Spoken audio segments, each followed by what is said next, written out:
We were at the New Hampshire Fire Academy.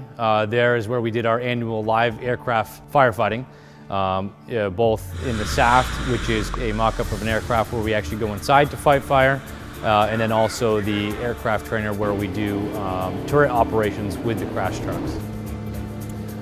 The firefighters over the course of 3 days are going to get the approaches that they need with the crash trucks, learning the angles and how to adapt for different scenarios, even natural ones such as wind and whatnot. The first fire we had, we made entrance over the wing. We opened up the emergency exit over that wing. And as soon as you open it, there's fire right there. You know, like when you open that door, you start going in, you feel that heat, you see the fire, the smoke, your visibility is, you know, right up close to the mast.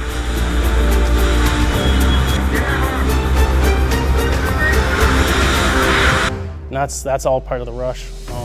You go in, your training takes over, you do what you have to do.